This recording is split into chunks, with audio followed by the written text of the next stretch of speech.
Good morning. On this bowl of Question Crunch, Sierra is here to talk about their career in burlesque as Elsie, answering questions about how they got to burlesque, learning to love and appreciate your body, and which over the garden wall character could be sexier.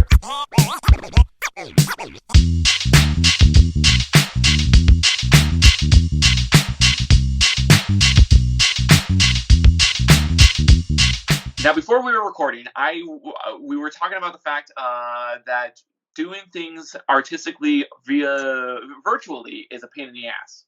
Yes. How so? Because you were mentioning doing a 4-part harmony. How does that even work virtually? It didn't work really well, and then we were trying to. There's a couple of different apps. I forget the names of them all. There's a couple of different apps we were trying to use to just send in recordings and then layer them at least, so we could have that recording of those 4-part harmonies still going. And the result was never quite as good. You look at all these online choirs. There's tons of YouTube videos of all these schools during the pandemic that shut down trying to figure out how to record and still how to have this music still going over the pandemic, and all of the recordings are just slightly off every time, and it's real bad. I wish, unless you have a really good professional editor, it just never turns out well on the non high professional high tech. I know how to mix my recordings and get everyone on a really good mic, not just a headphone mic to record. One of my friends who was a voice actor, she said that a lot of big name people were like, "Oh man, how am I supposed to record my voice for this cartoon now?" And they were not ready to have to make a home studio because they're big names, so they don't ever have to worry about doing things from home. Yep. But the poor folks. I think there's been a lot of for a while there was a lot of closet studios happening where you have your Yeti blue mic set up, and then you got your closet and blankets hung up so you can just go in there, record your audio, and then come back. A couple of people that I know ended up doing some stuff like that for some solo work, and then the big group recordings that we were trying to do, because it was still through a college system at the time. But yeah, those didn't turn out as fantastically as some of the people who were able to just get their solo recordings, especially for solos in songs, doing a home studio closet mic situation. That's insane. Yeah. So I have you on the podcast because I am just always amazed with how much stuff you put out there. And when I say stuff, it's art, dancing, singing, just a lot of really acting, just ridiculous. I don't. I've every time I watch a movie and I see something going on, recently I saw a zombie movie, and all the actors are screaming and they're getting the person into the church area, and I'm just like, they're at work right now. No, thank you. I can't act. That's ridiculous. There'd be one moment where I'll scream and I'll be cool, but then very shortly after I started screaming, I'll realize, this sucks. This isn't real. Oh. So, that being said, how long have you been involved in the performing arts? So honestly, as far back as I can remember. So as far as performing arts goes, I grew up in church environments. I was the kid under the big old grand piano during choir rehearsal that would just hang out there. My parents were always doing something musically. My mom's a piano teacher. My dad plays pretty much any, well, not any. He plays penny whistle and trombone, but he plays a lot of mostly woodwind instruments, and he also sings. But I grew up around music a lot, specifically. And I grew up around a family that sang a lot and in choir, and I didn't start getting into dance until I was I started taking lessons when I was 5.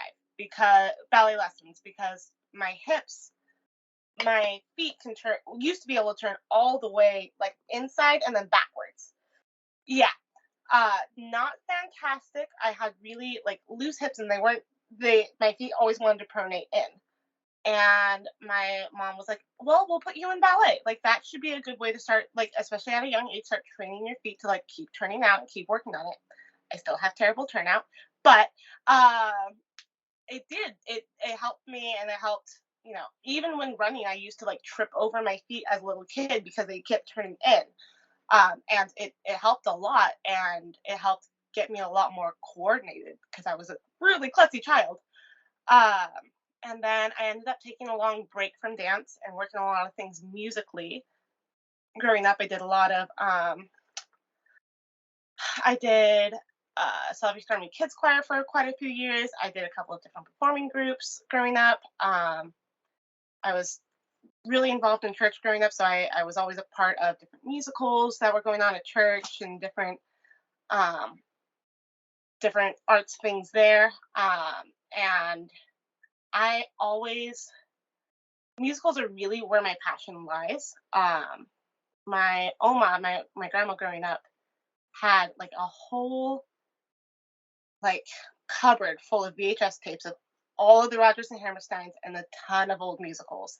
And my mom was my almost caretaker, and we were over there at least a whole day once a week. And I would just sit on her couch and watch musical after musical, and I absolutely fell in love with the art form, and fell in love with, I think, just telling stories through every medium possible. So telling a story through acting it out, through singing it out, through being able to dance. I mean, there's a saying throughout uh there's a saying throughout musical theater of when words fail you sing, and when that fails you dance. Like you express this emotion, and you expand the story through every art form available to give the most immersive and full story you possibly can. And that's what I fell in love with musical theater.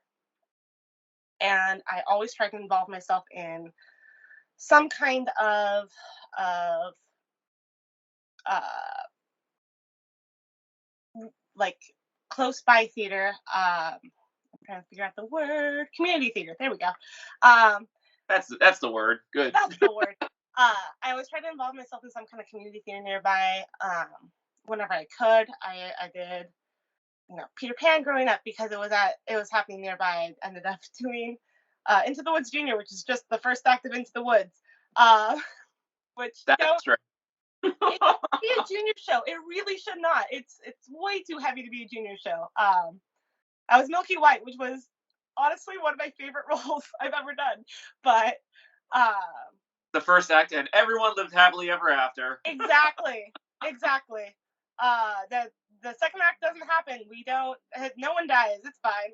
Uh, but it's so I always try to involve myself in musical theater. And on the dance side, I started a competition dance team starting at about the age of, I want to say I was about 12 when I started doing that competition dance team, and that lasted me all throughout high school. Um, Now this competition dance team was a uh, ministry disguised as a dance team in a lot of ways. It was like, we're going to spread the news of Jesus via dance and go to competitions and win these awards, but we are, you know, it was called Dancing for His Glory, quite literally. Um, I would be more willing to be converted if that was the case. If missionaries came and started dancing and did music, oh, that would be insane. If they had like a portable piano and it came to my door and like, you want to talk about Jesus? I'm like, well, now I do. Holy shit. Honestly, coming door, I can see that coming door to door. Yeah. No, most of my experience with the arts actually did come from a lot of art outreaches that were ministries as well. Now my views on religion and creator and all of that have very much evolved since then. But like I did really appreciate that churches that I was a part of and different pastors that I uh, knew were really involved in the arts and really wanted to bring that into their ministry in general. And I appreciate that was a big part of their ministry, not just like all of the sports stuff that a lot of other churches ended up doing, but like specifically arts and teaching the arts as a form of giving back to the community was just a ideal that was instilled in me from a really young age because of all of that.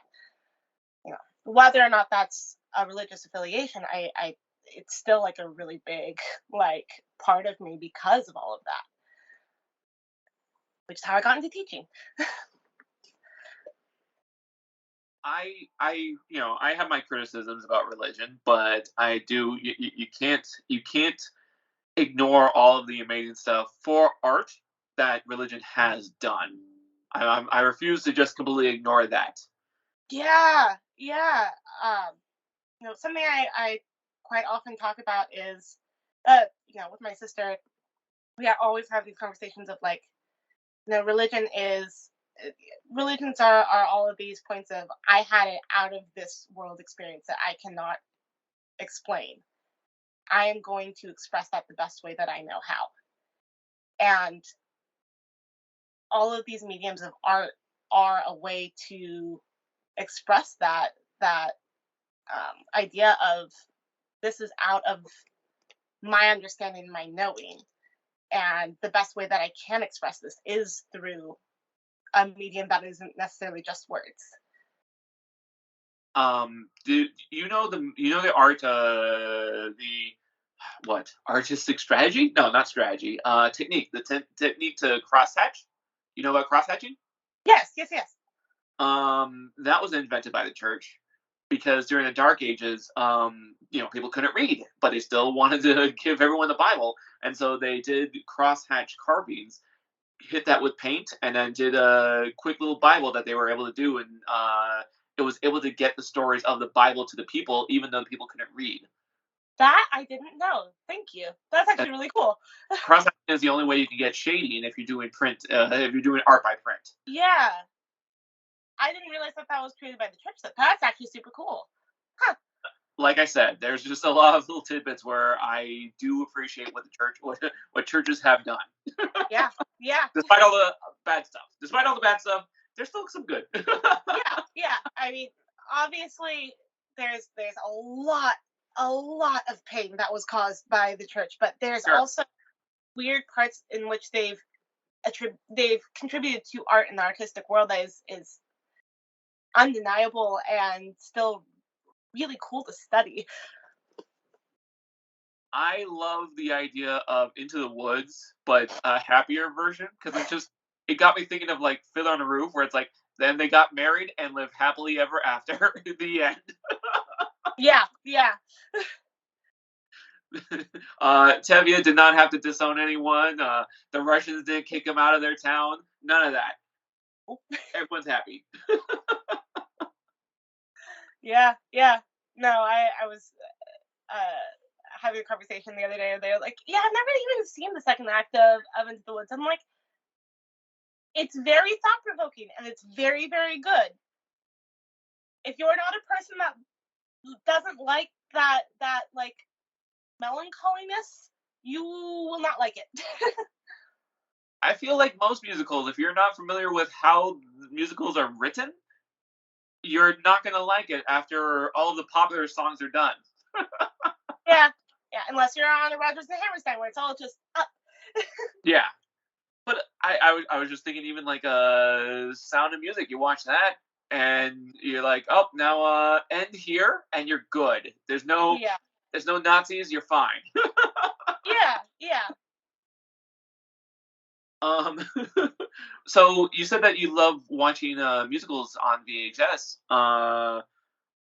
What musical? Because like, okay, so recently I was at work, and Chicago was going in my Mhm. head. It was Chicago invaded my head out of nowhere, and I was loading up. I was loading items into the boxes, and I was just like cellophane, and I started dancing, and I'm like, man, I hope none of my coworkers can watch this because I bet I look. You know what? I don't care. I'm going to do it anyway. No one can see Mhm. me, and if they see me, what are they going to do? What are they going to say? So, what musical a lot of times invades your mind? Oh goodness, so many. Normally a Sondheim musical. Normally, for me, a lot of the time that ends up looking like Sunday in the Park with George is one that pops up in my head quite a lot. Um, uh, I every Sunday I always get the Sunday on the blue, purple, yellow, and border. I get stuck in my head like every Sunday. I'm like, okay, well, here we go again. Good morning. Um, but it's normally a Sondheim musical. I get Sweeney Todd stuck in my head quite a lot. Uh, so my sisters have a lot of between my two sisters, we all live in the same compound. We call it the compound, but like the same property. And we have like four dogs between all of us. But whenever my boyfriend and I are over, we always joke about in Sweeney Todd there's the Barbara Pirelli song, the to shave of the face, but we change it to boob at the snoot, to boob at the snoot, and it's just like it's expanded from there, and like everyone in the household starts singing it every single time that we have like we're starting to boop snoots of pups. Yeah. Sweeney Todd invaded my mind last night actually because I was thinking about Joanna, and Mm. that got me thinking about Rescuers Down Under and me singing to the lizard Joanna versus the character. Actually, now I want to see like a parody of that. That'd be so funny. I want to draw what's his face the poacher singing about Joanna. It's not your eggs, Joanna. Oh man, that'd be really funny. Now I want to see that. I like booping the snoot. I'm gonna every time I think about booping the snoot, I'm gonna think Yep. of that song. That's pretty fun. Yep. Oh man. Um, if a Nickelodeon cartoon were being made into a musical, which one would you want it to be, and who would you want to play? Well, sorry, I'm reading my question right here. Who would you want to play? Oh, I got it. If you were in it, which character would you play? Looks like that's what my brain was going. Okay, I did it. Doing great. Yeah. Okay. So, given my fairly fundamentalist upbringing, I was not allowed to watch Nickelodeon a whole lot. So I don't like they Nickelodeon was like the bad channel of cartoons to watch. It had Ren and Stimpy, so I'm not gonna Yeah. fight your parents on that. Yeah. Oh gosh. So as far as cartoons go, Nickelodeon is a den of hell. yeah, it doesn't. That one doesn't really compute as much. But I was thinking about different cartoons I watched growing up. I was obsessed with Kim Possible, and dear God, if ever they made like a live version of Kim Possible, sign me up. That sounds like the most fun role ever. I don't even care if there's not like singing in it, even if that's like not a musical. Even if it's just like a, you know how Disney has their little like shows that they do at the parks. Even if it was like one of those and you're just doing like a ton of flips and tricks and stuff. Oh, sign me up. That would be so fun. That'd be really cool. Like that'd be really popular if they had like a little Kim Possible stunt show, huh? Uh huh. Damn, Like that's really cool. all Indiana Jones stunt show at the Walt Disney World. Now I have seen Kim Possible, but I'm not too familiar with the villains' names. But I feel Shigo. what was that? Shigo is Yeah, the go on. Shigo is the green one with like the fire capabilities. I feel like she would have to be in it, right? Oh yeah. Oh absolutely. And that would be so fun. I feel like doesn't she team up with anher villain though, or is it her Uh dad? oh, it is another villain, and then she's like the I guess he's just mostly like the assistant. I'm forgetting his name right now, but the like blue kind of professor type character, I guess. Not even a professor. He's wearing like that coat, the double-breasted Yeah, coat. yeah. Yeah. And isn't he voiced like by Bender, I believe? Yes. Okay. Which I'm sure that a lot of my friends who are listening to this they're probably very pissed off that I can't remember can't remember the villain's name, and B can't remember the actor's name. I'm gonna go with Bender. He also did the Joker from Under the Red Hood, but I can't remember. I'm blanking on his name right now. Cool. I mean, I Cool. guess I can look him up right now. I got a few computers in front of me, but I'm not gonna. Fair enough. That'd be cool. I would really love that. I'm thinking of like what others. No, I think that would be the best stunt show they would be able to do, Yeah. because they wouldn't even need mascots. They would just need people like in costumes. And Because honestly, I would love if that were a thing. I would love either Shigo or Kim. Either way, that would be. It's just so fun. who's the second person? Shigo is or Kim herself. Oh, or Kim. Those are the characters that you would want to play. Oh yeah. I was just wondering if you were listing another villain there that I'm like, I have no idea. Oh no. I'm bummed out that I don't like. Is Kim possible on Disney Plus? Because I would It would is. love. Okay, cool. I might binge that. I've gone back and watched a couple of episodes, but yeah, Cartoon Network show that if it were a musical, Powerpuff Girls. That is one where Bubbles, absolutely, that would be so fun. I love how all mine are like, we're gonna choose the superhero fight thing. That's just like the dancer mover in me. I'm like, I want to go. If I'm gonna be on stage and it's a cartoon, I want to be fighting things. That'd be so fun. So recently, I don't know. Would you say it recently? I'm gonna say it's recently. I'm not entirely certain exactly about your timeline, but once you started posting that you're in burlesque, that's fantastic. I'm absolutely a big fan of burlesque. And it was interesting when I first got into going to burlesque shows because I love the body positivity. I love the sexiness. But then what I really love about burlesque is, as you were saying, telling the story, having a beginning, middle, and end of every performance. That's not just about being sexy. A lot of times it's about being funny. A lot of times it's about being able to show the different moods of the song that you're dancing to, and it's just absolutely phenomenal. It's one of my favorite art forms. I love it. What got you into the burlesque world? So I've always that's always been the style that I've kind of gravitated to in dance in the first place. Like I love it. That's like Nickelodeon. Can't watch Nickelodeon. That's evil. But burlesque. here's the thing. I didn't get into like that kind of dancing until college. I was, until I was fairly out of, my parents' umbrella, and I could start exploring things on my own. And then I started, I started being in college dance teams and stuff, and we did. I think the thing that really like opened my eyes up to that was we did a burlesque number to show me how to burlesque from the movie Burlesque. And it was a chair number, and it was so much fun.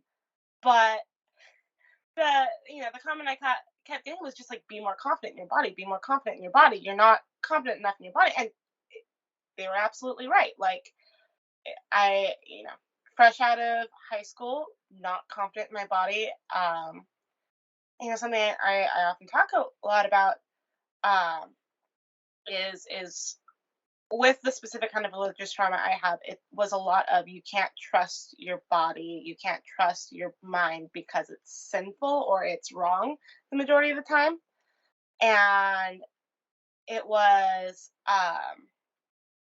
it that kind of started my whole journey through trying to figure out my own views on faith in my body, because I'm like, look, if this is how, if we were believing in a creator and we're created, why am I, hiding my body and myself and, this part of myself? Why is that a sinful thing of myself? And it really brought this whole idea into my life of like, no, I'm created to do these kind of cool things with my body, and that is good. That is holy because that is me. That is, that is the way I was created.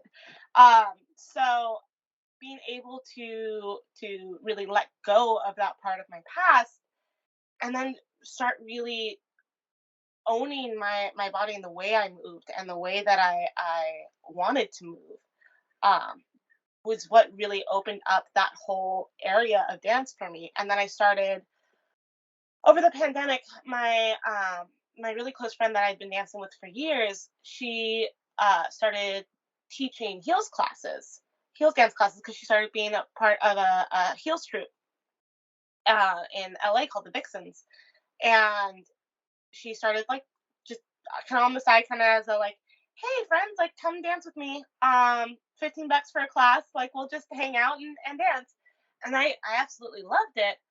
And then I got a call from her back in August, and she was like, hey, so I got hired at Not Scary Farm for the year, and or for the season, and the burlesque troupe that I just got a part of, they need people because bunch of their people got hired out for different like Halloween gigs and stuff. Go audition for them. They have, these spots open. I'll give you the number of the owner. And I did, and I just showed up, did my thing, and she was like, "You're a musical theater performer." I'm like, "Yeah." She's like, "Awesome, cool, yeah, you're in." And she Alexa's her name. She's a fantastic director. I absolutely love her as a human. Um, but she was like, "Yeah, absolutely, come on in. We'll hire you for shows, gig by gig basis." Um, and it's been just so fun. And I think the thing that I like about burlesque specifically is, yes, it tells a story. I mean, what you were kind of saying is it does tell a story, but there's always, it encompasses the fullness of sexiness, if that makes sense. It's not, I am sex for the pure enjoyment of sex. This is fun. This is flirty. This is nerdy. So I think one of your questions was, what's your favorite show that you've done? At least for burlesque, we did a show called Gamer Girl during Halloween. And it was literally like any fandom that you could think of. Shoot us ideas of fandoms. I'll create a couple of pieces, and I did a number to um Fallout. So it was like Nuka Cola started off, and then it was kind of like fun. It was a fun like 2-person piece where we were like both like Fallout Shelter Girls. It was really fun. And then did a piece to oh, so my favorite piece that we did was a Velma Daphne number from Scooby Doo to I Kissed a Girl. So good. It was just like it. So I dressed as Daphne, she dressed as Velma, and it was like we started off with this like little like fight in the beginning and then like ended up making out by the end, and it was just so fun and it was so good. But it you know it encompasses that fullness of the range of sexiness. It's not just, it's nerdy. It's not just like we're going to dress as sluttily as possible and try to seduce you. Like that's not what I'm about. I think that you're right about it being like all encompassing because there's so many different layers to it. Hmm. Um, I do not like the vilification of nipples. I think it's ridiculous how we approach them. However, pasties are so fun. Like Uh huh. if you find folks picking like very specific pasties for their performances, um, I saw. No, I'm not going to spoil that. I don't even know who it was that posted on Instagram, but it was a really cool creative pasty. I'm like, I don't want to steal their idea. I don't want someone else to steal it, so I'm not going to mention it on the podcast. Fair enough. The point is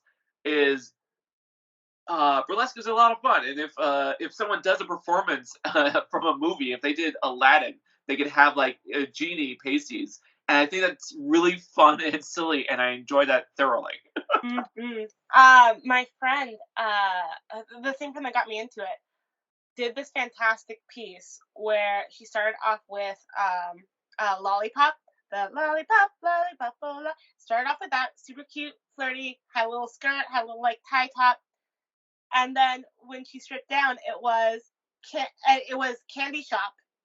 I'll take you to my candy shop, and then she had candy nipple pasties and like underwear. It was so good, and she like was throwing candy out into the audience. I'm like, this is this is top tier. This is fantastic, actually. And Uh, that's one of my favorite things about burlesque is the silliness. Because sexy is cool. Don't get me wrong, I love sexy stuff. But if you can add humor, if you can add humor and silliness, I'm down. oh yeah, oh yeah. Especially when you can like put in a hint of like nerdiness into that. I think that's like my favorite realm is right there. That's why like the Gamer Girl one was my favorite is because it's the realm of like I might throw in a little bit of nerdiness and like a story to it, but it's also really funny and fun, and we're still gonna be sexy and flirty within it. Now, when I said tell a full story, I want to make sure that listeners know that you don't have to tell a full story. I think Right. that even like a gag, even if because like I don't think a whole story has to be that long. A whole story could be one sentence. You can enjoy just the progression of the dancer coming on stage, showing you what's going to happen, and then have it evolve, as you said, from lollipop to candy shop. I love the evolution to get from point A to point B. Yeah, yeah. Um, it's interesting that you mentioned that when you were a kid, when you were first learning that you have to love your body and knowing that if you're made how you're made, if God made you how you are, then you should be able to appreciate how you are. Um, that's so that's so depressing. Because I feel like in the U.S. it's so backwards because we shun sexuality, we vilify sexuality, we think it's bad, we have to hide it. It has to be something that no one, everyone talks about in whispers. But when it Mhm, comes to violence, when it comes to gore and blood and guns, that can be celebrated on the streets. mhm, It is mhm. celebrated on the streets, Yep. and that's tragic because I feel like we should appreciate nature and anatomy and just how we're made versus murder. Oh, absolutely, absolutely. That's always been a thing that frustrates me.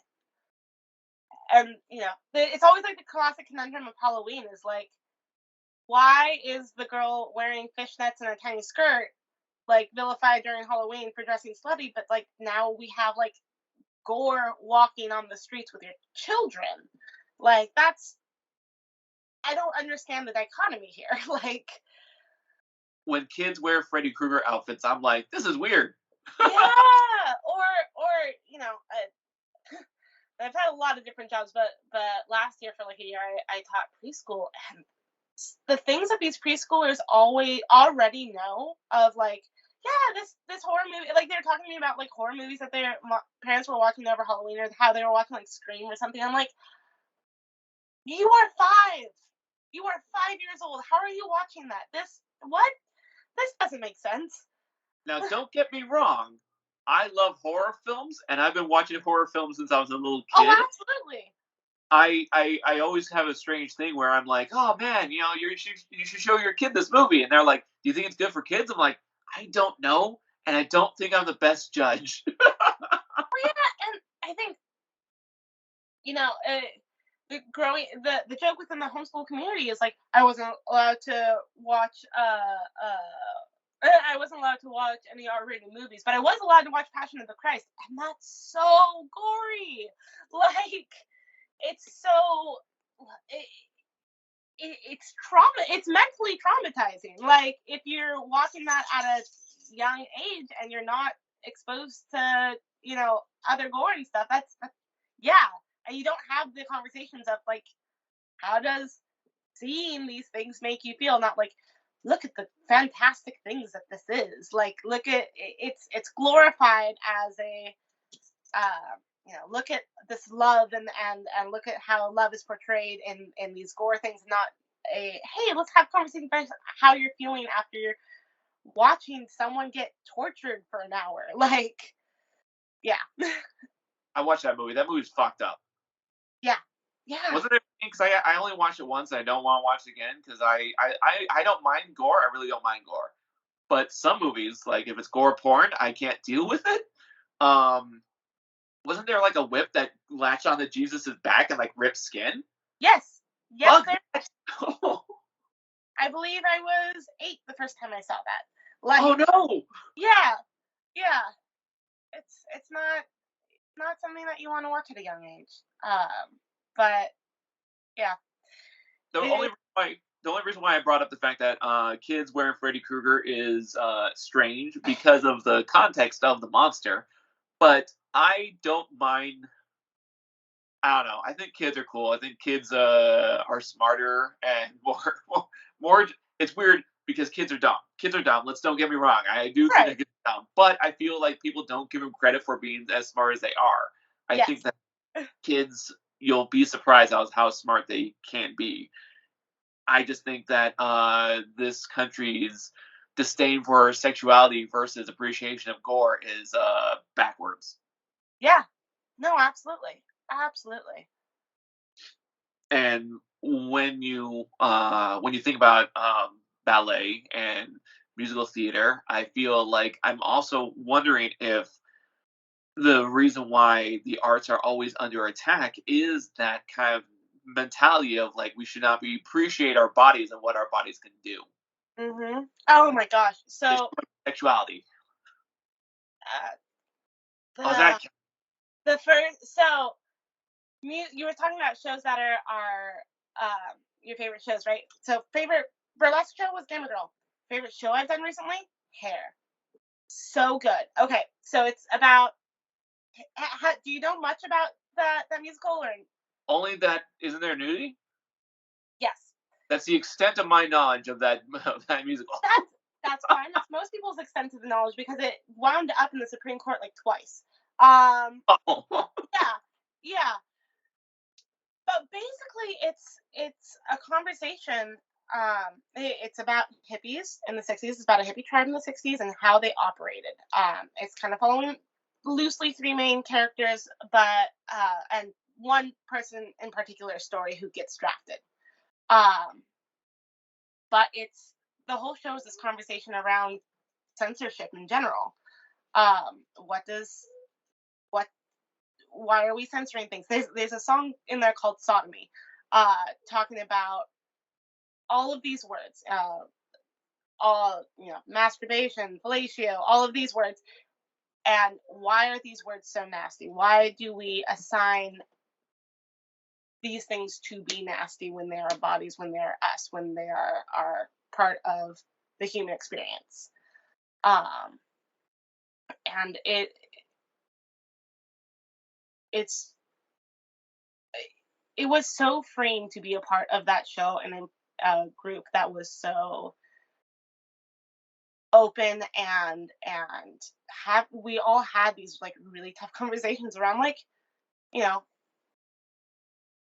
also conversations of like if you were drafted at the time, what would you have done? Would you have run away? Like what does what does censorship mean to you? Why are we censoring these things? What does that look like? And how do we have these conversations? How do we have these conversations with kids? How do we have these conversations with ourselves? How do we have these conversations around consent and also vulgarity? Like it it's the musical in general is a very good starting talk point. I feel like it's one of those musicals that you watch and then you want to go talk about it afterwards because it has so much packed into it. Especially the version that we did was we ended up having to cut a lot of stuff, so it was only 90 minutes. But it's 90 minutes, no stop. Normally, you stop at there isn't scene of nudity, and normally that's intermission. And they're like, we're not even doing an intermission. We're doing this in Glendora. We are making sure that no one leaves the theater We are, and they even like had everyone, those like bags that you have before concert, like where you put in the phone and then it locks. They had those bags for everyone for the show, so that no one could take pictures, so that it was comfortable, that you could do the nudity scene. And the way that they did it was really cool. You ended up going under like this parachute, and it was whatever you were comfortable with for that night.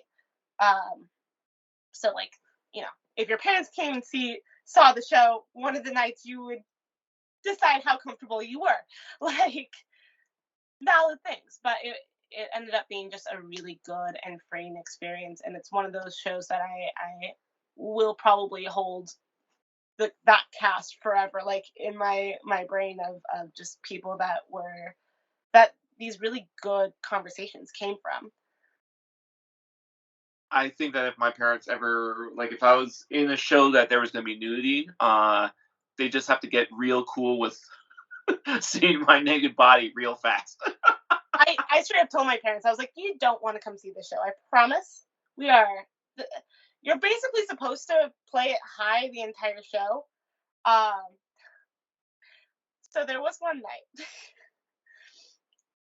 Yeah, I can tell the story now that the show's over. There was one night that there was about four of us who were like, I would be remiss if I didn't do one of these shows at least actually high. So we all took an edible. No. Oh No, no. no, it was actually really good. Okay. So it ended up turning out really, really well because I thought I had taken like maybe 7 milligrams. It ended up being about a solid 20 to 30. And I was like, oh no. Like once it started hitting, I was like, okay, here we go. Here we go. This is going to be fun. All right, let's go. We're going to go out there. We're going to kill this show. And, we had this whole song called Walking Through Space, which is supposed to be like the beginning of this trip sequence that we have. There's a whole trip sequence within the second act of the show, where the one who's drafted is having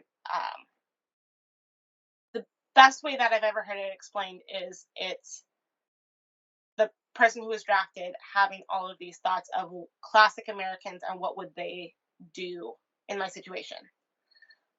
What would classic Americans? So there's like, there's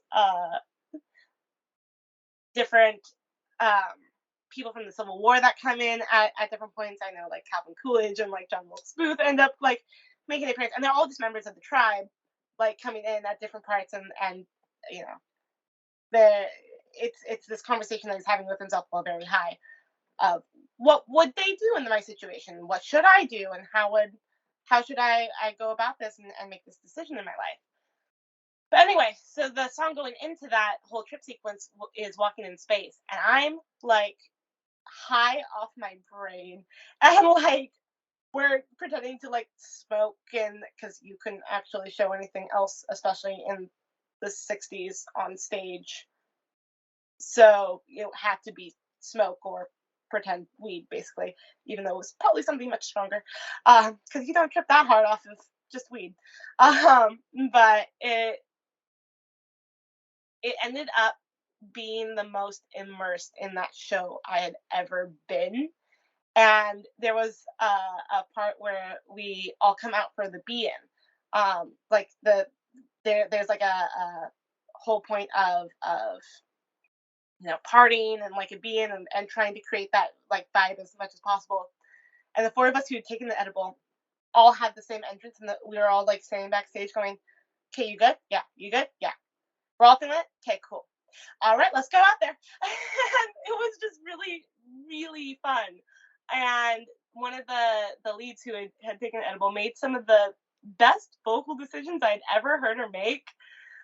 Just because she was just in it. She was there. She wasn't thinking about how do I portray this. She was thinking about how do I be this right now, and it was really, really cool.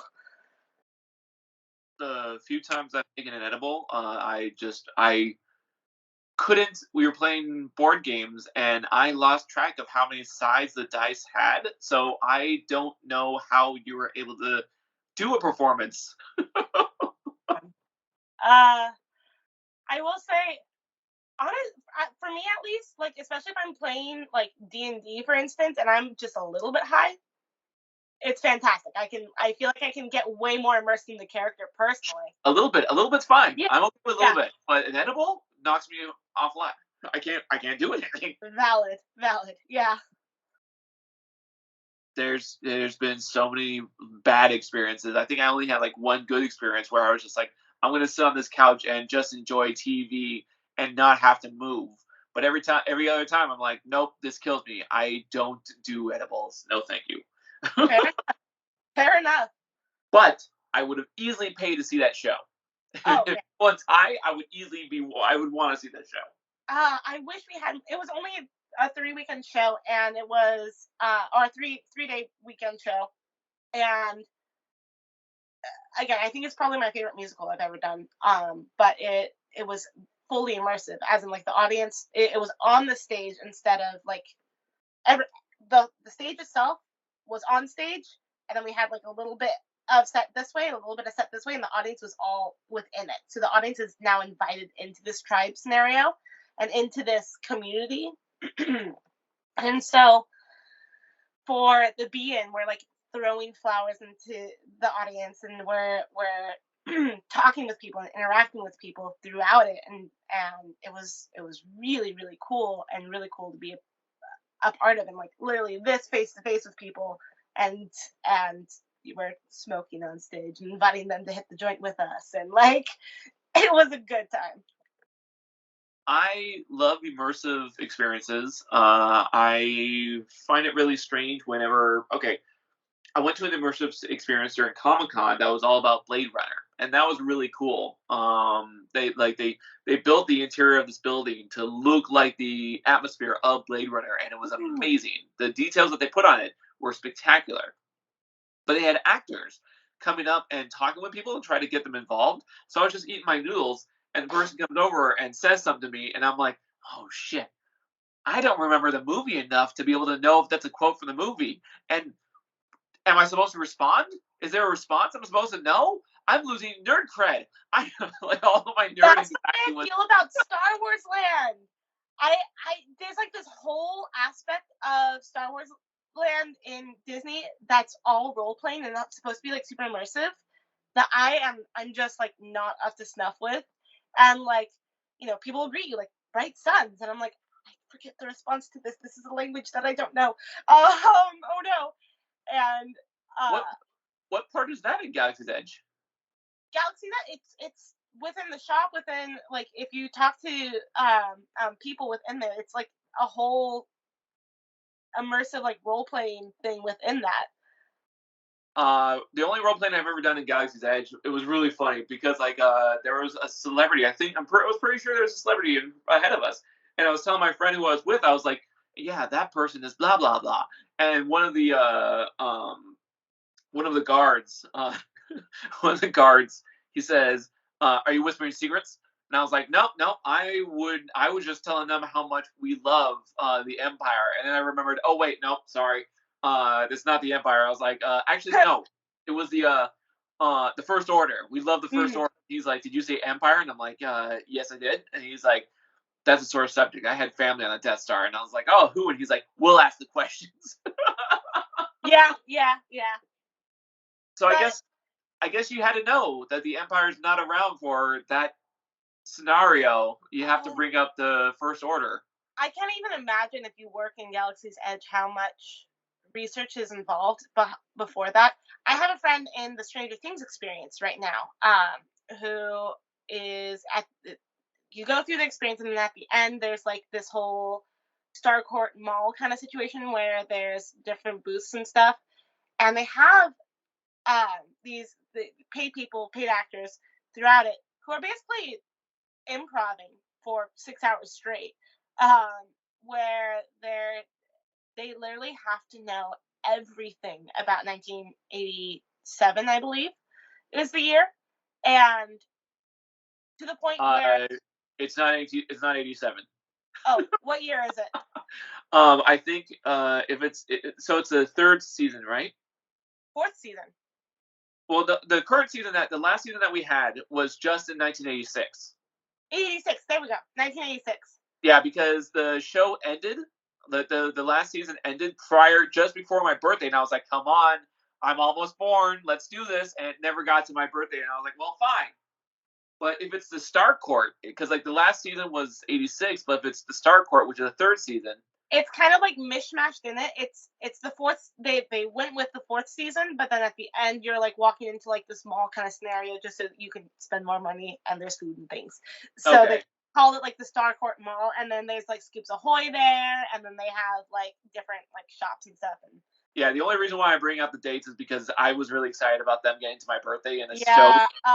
But that's the only reason I care. That's the only reason I care. So 1986, they have to know literally everything about that, to the point where, you know, we have people someone comes up to you from like the Hellfire Club and they're talking about D&D, and I was talking about how like, yeah, like one of the last characters that I played was a Tabaxi, and they're like, a what?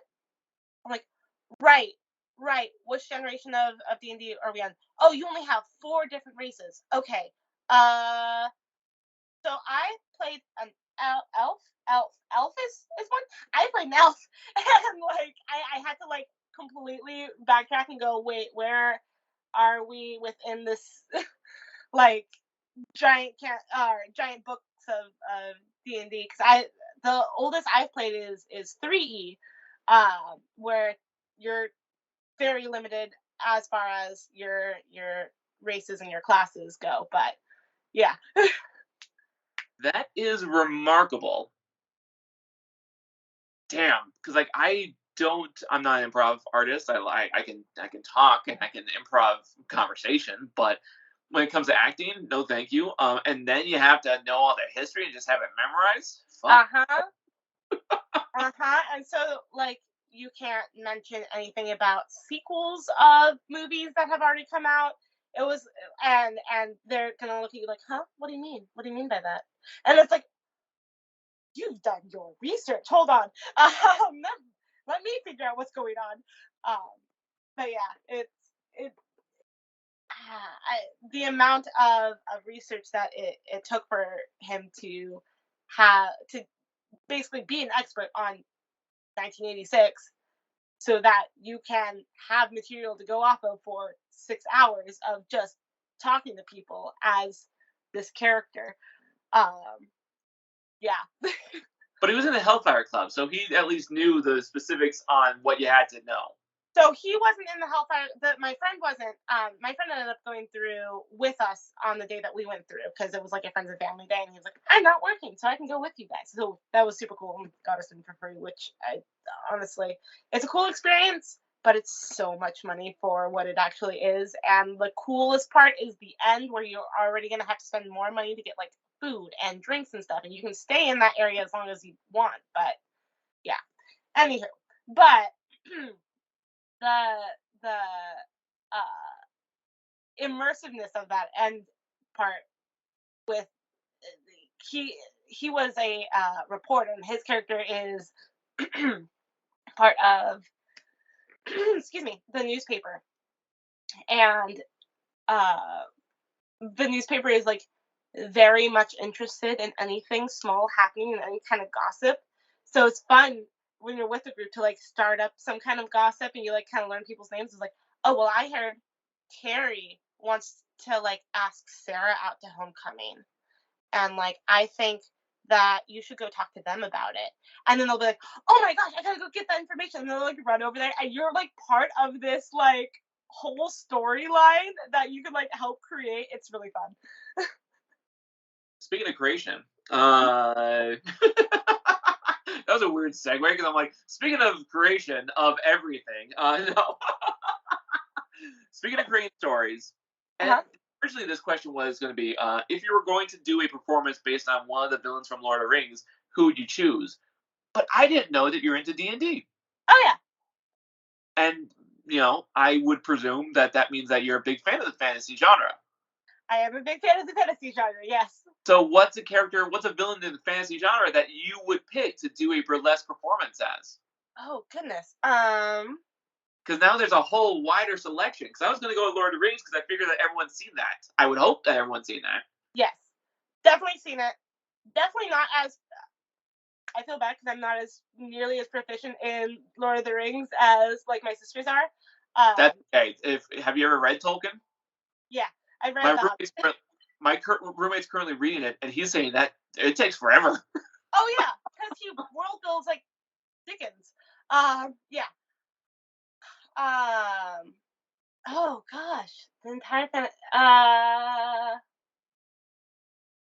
know who I would pick. Now I think about it. Holy shit! All right, never mind. I'll let you answer first, and then I'm gonna. Wait, or no, we, go ahead. Because if you start talking, I might be able to think of something.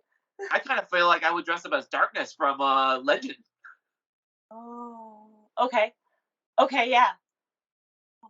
Um, Massive horns? I'm not sure. Or make him smaller. I don't know. Let's see. I just really want to do a Tim Curry performance. That valid. is Pennywise. That's not Pennywise. I'm not going to do a burlesque Pennywise. So you said Tim Curry, and the immediate thing that I thought of was Fern Gully and like the goo from Fern Gully. Hexus.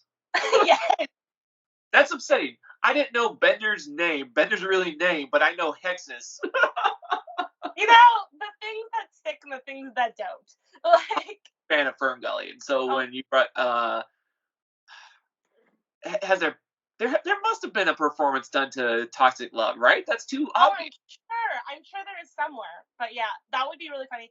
The other thing that I thought of was, are you familiar with Over the Garden Wall? Yeah. The Beast. The Beast would make such a cool number, I feel like. Do you know about Ashlita? Uh-uh. Ashlita is a burlesque performer, and she does a performance from Over the Garden Wall. She's the pumpkin, whatever. That's so good. That is so good. Yeah, right? Yeah, yeah.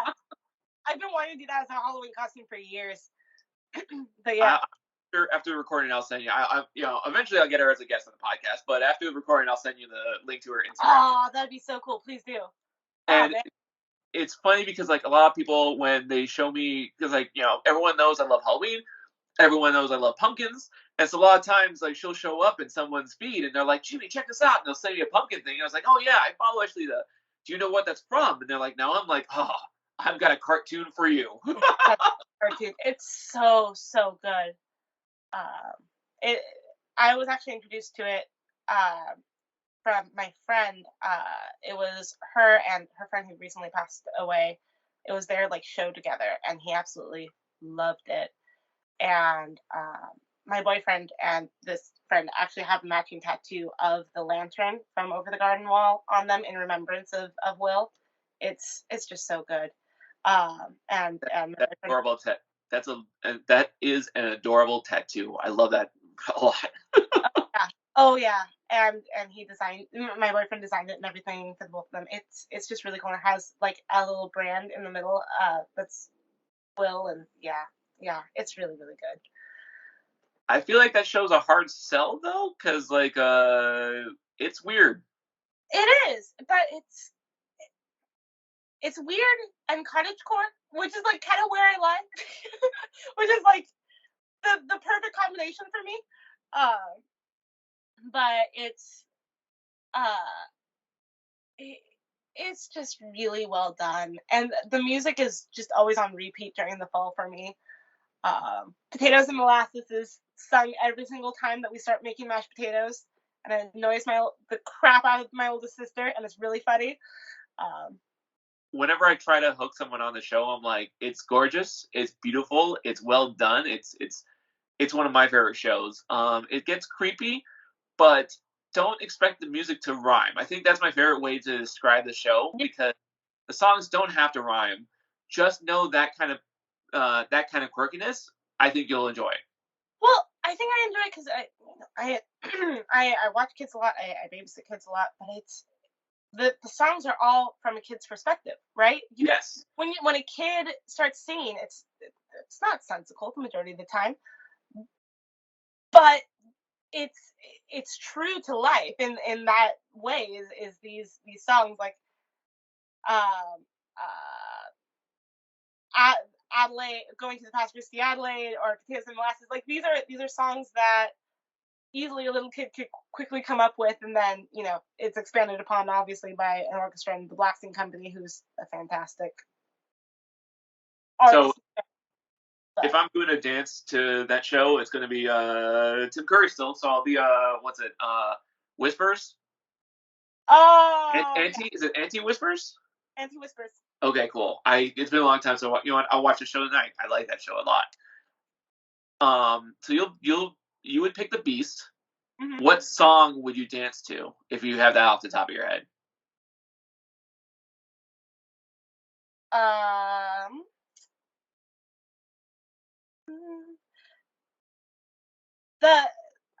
Immediately I think of the Beast song from the Tavern. But even better would be the Highwayman. That would be even better. That song comes out of nowhere and it's just so good. Actually, no, I changed my answer from the Beast to the Highwayman, because that would be the funniest of them. I feel like the Beast would be good, but the Highwayman would be funny, and you just see like trench coat and like scruffy. Yeah, no, that's what I'm choosing. I'm the Highwayman. Like, yeah, no, that's the one. So you had mentioned earlier getting more in touch with yourself and learning how to be proud of your body and be happy with your body, being confident with it enough to be able to show what your body can do. Bodies are pretty amazing, and so a lot of the whenever I watch anyone doing pole dancing, it's nuts. I tried it once. That's exhausting. Oh yeah. So what would you do? What would you say to someone who has difficulty getting confident with their body and might want to get into burlesque? I think part of it, for me at least, was watching yourself dance in the mirror, not watching the other people around you dance, not trying to follow other people, but watching yourself and how you move and falling in love with how you yourself move. And we were talking about drugs earlier. I jokingly say, like, but it's kind of true. Get yourself really high and then watch how you move. Watch how you move when you don't think that other people are watching you and you don't have this preconceived notion around you of what do I look like and how do I want to be perceived right now. And starting to fall in love with one, who you are, but then two, what your body naturally wants to do.